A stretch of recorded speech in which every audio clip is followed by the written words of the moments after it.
देश में अब तक की सबसे भयानक गर्मी पड़ रही है। वहीं यूपी, एमपी, राजस्थान समेत 10 राज्यों की 75 जगहों का तापमान 45 डिग्री या उससे ज्यादा हो गया है। 1 मार्च से अब तक पूरे देश में हीट स्ट्रोक के चपेट में करीब 20,000 लोग आ चुके हैं। राजस्थान में पिछले 1 हफ्ते में अत्यधिक गर्मी से 48 लोगों की मौत हो चुकी है। इस प्रकार रोज नए रिकॉर्ड बना रही गर्मी लगातार जानलेवा होती जा रही है। आखिर इस जानलेवा गर्मी से बचने के लिए हमारे शरीर का कूलिंग सिस्टम कैसे काम करता है और ज्यादा गर्मी के कारण यह फेल क्यों हो जाता है और इससे बचने के लिए क्या सावधानी बरतना है, जानते हैं इस वीडियो में। एक स्वस्थ मनुष्य का शरीर का तापमान 37 डिग्री सेल्सियस या 98.6 डिग्री फ़ारेनहाइट होता है। हमारा शरीर प्राकृतिक रूप से इस तरह से डिजाइन किया हुआ है कि हर हाल में इस तापमान को बनाकर रखने की कोशिश करता है। वातावरण का तापमान बढ़ने पर हमारा शरीर का भी तापमान बढ़ने लगता है, जिसे कंट्रोल करने के लिए ब्रेन का हाइपोथैलेमस शरीर को ठंडा करने के लिए 2 प्रकार के टेक्निक का इस्तेमाल करता है। टेक्निक नंबर 1, शरीर कैपिलरी या ब्लड वेसल के जरिए शरीर के अंदरूनी अंगों के गर्म खून को स्किन की तरफ भेजने लगता है और स्किन के जरिए हीट रिलीज हो जाती है। फिर ठंडे खून को अंदरूनी हिस्से की तरफ वापस भेजा जाता है। स्किन की कैपिलरी में ज्यादा खून आ जाने से ही गर्मी में लोग लाल पीले दिखने लगते हैं।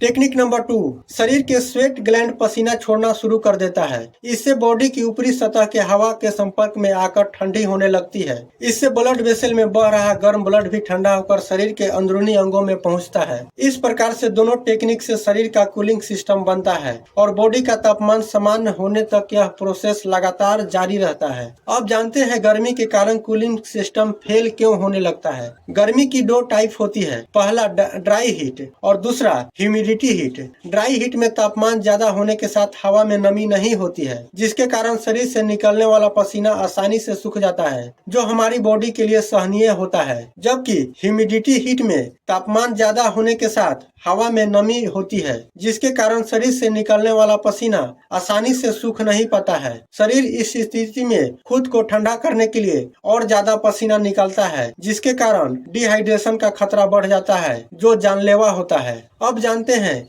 एक्सट्रीमली हीट से कैसे ऑर्गन प्रभावित होते हैं। ब्रेन, अत्यधिक गर्मी में अधिक पसीना बहने से सोडियम और पोटासियम की कमी हो जाती है, जिससे बॉडी का सिस्टम सिग्नल वीक हो जाता है। इसलिए अत्यधिक गर्मी में चक्कर आना, मति भ्रम और दिमाग से जुड़ी समस्या बहुत कॉमन है। हार्ट, हमारी बॉडी खुद को ठंडा रखने के लिए ठंडे ब्लड को बॉडी के कोर में और गर्म ब्लड को बॉडी के ऑर्गन से दूर स्किन की निचले सतह पर भेजती है। अत्यधिक गर्मी में इस प्रोसेस की स्पीड और फ्रीक्वेंसी बढ़ जाती है, जिससे हार्ट तेजी से धड़कने लगता है, जिससे हार्ट में ब्लड प्रेशर कम हो जाता है और हीट स्ट्रोक का खतरा बढ़ जाता है। फेफड़े हमारे बॉडी में ऑक्सीजन पहुंचाते हैं। अत्यधिक गर्मी में सांस लेने से बॉडी का कोर जल्दी गर्म होने लगता है। इससे हमारी बॉडी खुद को ठंडा करने में वक्त लेती है। लेकिन अगर बॉडी का कोर तापमान फिर भी बढ़ने लग जाए तो हीट स्ट्रोक का खतरा बढ़ जाता है। किडनी, एक्सट्रीमली हीट सिचुएशन में अधिक पसीना निकलने से बॉडी में पानी की कमी हो जाती है। ऐसे में किडनी ब्रेन में मौजूद लिक्विड को कंज्यूम करने लगती है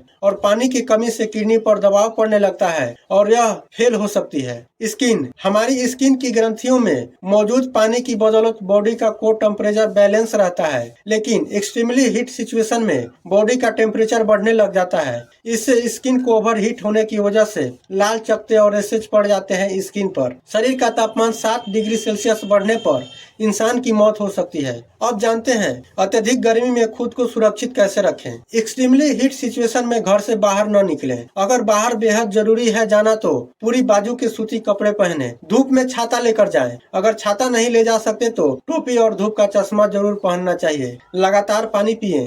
काला, भुना और मसालेदार खाना खाने से परहेज करें। साथ ही चाय कॉफी की बजाय आप फलों का रस, ठंडाई, शिकंजी आदि पिएं। हीट स्ट्रोक जैसी इमरजेंसी कंडीशन में व्यक्ति को तुरंत अंधेरे और ठंडे कमरे में ले जाना चाहिए। बॉडी टेम्परेचर को कूल करने के लिए हो सके तो गीला ठंडे कपड़े से उसकी बॉडी को पोंछे। इसके बाद उसे ORS या नींबू नमक मिलाकर पिलाएं।